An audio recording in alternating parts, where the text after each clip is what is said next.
हरे Krishna friends. मैं इस video के माध्यम से आपको बताने वाली हूँ कि मैनिफेस्टेशन करने का उचित समय क्या है और मैनिफेस्टेशन करने का सही तरीका क्या है। बहुत से लोगों ने मैनिफेस्टेशन करके अपनी बहुत सी इच्छाएं भी पूरी की हैं, लेकिन कई लोग हैं जो मैनिफेस्टेशन करते हैं लेकिन उनकी इच्छा पूरी नहीं हो रही। इसका मेन कारण क्या है? इसका मेन कारण है कि आप मैनिफेस्टेशन का उचित समय नहीं जानते। मैनिफेस्टेशन करने का जो सबसे उचित समय है, वो है रात को सोने से तुरंत पहले और सुबह उठने के तुरंत बाद। मैनिफेस्टेशन इसी समय क्यों किया जाता है? क्योंकि इस समय जो हमारा सबकॉन्शियस माइंड होता है वो एक्टिव होता है। हमारा सबकॉन्शियस माइंड एक्टिव कब होता है? जब हमारा कॉन्शियस यानी कि तर्कशील जो माइंड होता है वो सो रहा होता है या थका हुआ होता है, तो उस समय हमारा सबकॉन्शियस माइंड सबसे ज़्यादा एक्टिव होता है। और उस समय जो मैनिफेस्टेशन करते हैं तो कई गुना चांस बढ़ जाते हैं आपकी इच्छा के पूरी होने के। रात को सोते समय जब आप मैनिफेस्टेशन करते हैं, तो आपकी विश जो है सबकॉन्शियस माइंड के पास तक पहुँचती है। और जब कोई भी बात सबकॉन्शियस माइंड के अंदर एंटर कर जाती है, तो ये समझिए कि जो सबकॉन्शियस माइंड है आपका, वो आपका ईश्वर के समान है।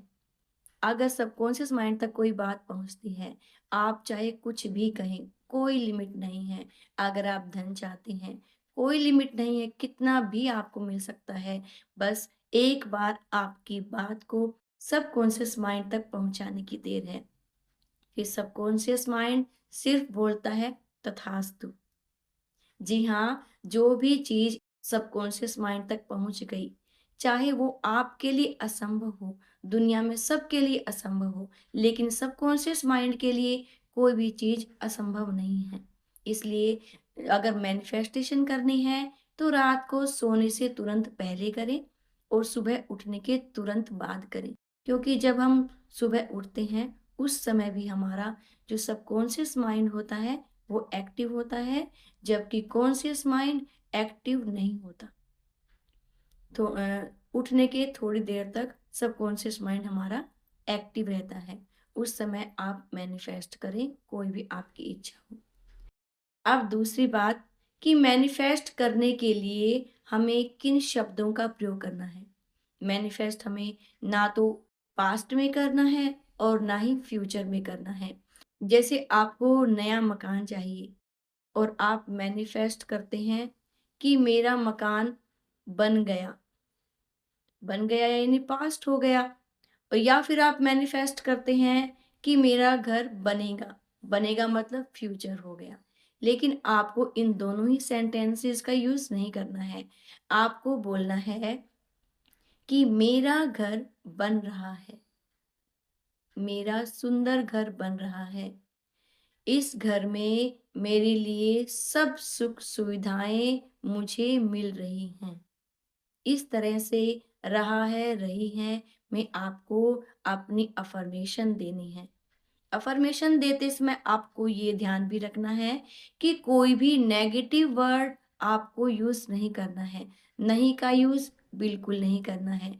अगर आपको किसी बीमारी से रिलेटेड अपना मैनिफेस्ट करना है, तो उस बीमारी का नाम नहीं लेना है। ये बीमारी मुझे नहीं है, ये भी नहीं बोलना है। मान लीजिए आपको गले में प्रॉब्लम है, तो आप ये नहीं बोलेंगे कि मेरी गले का दर्द ठीक हो चुका है। आप ये भी नहीं बोलेंगे कि मेरे गले में दर्द नहीं है। आप समझिए आपको बोलना है कि मेरा गला एकदम से स्वस्थ हो रहा है। मेरा गला बिल्कुल पूरी तरह से स्वस्थ हो रहा है।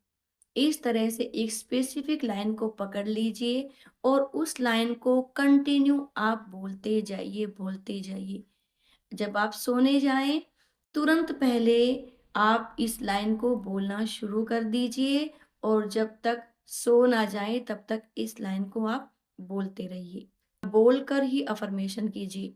आपको बोलकर नहीं करनी है, आप मन-मन में सोचकर अफर्मेशन कीजिए। अफर्मेशन को और भी ज़्यादा पावरफुल कब बनाया जा सकता है? जब आप अफर्मेशन कर रहे हैं और उस चीज़ को दिल से फ़ील कर रहे हैं। जैसे जो भी आपकी इच्छा है, वो आपको जब वो आपकी इच्छा पूरी हो गई, तो आपको क्या फ़ीलिंग आने वाली है? वो फ़ीलिंग को भी आपको इमेजिन करना है। वो लाइन आपको अफ़र्मेशन बोलते जाना है और फ़ीलिंग को भी इमेजिन करते जाना है। जब इस तरह से आप कोई भी मैनिफेस्टेशन करेंगे, तो आपकी इच्छा पूरी होने के जो चांस है, कई गुना, लाखों गुना बढ़ जाएँगे। इस चैनल पे मैं जो भी रेमेडीज़ लेकर आती हूँ या जो भी तरीके बताती हूँ, वो मेरे खुद के अपनाए हुए होते हैं। विश्वास कीजिएगा, आप पर भी वो काम करेंगे और जब आप पर वो काम करें, तो आप कमेंट सेक्शन में आकर ज़रूर बोलिएगा, ज़रूर बताइएगा ताकि और लोगों को भी मोटिवेशन मिले। और कमेंट सेक्शन में भी thank you universe, thank you divine ज़रूर लिखिएगा। धन्यवाद।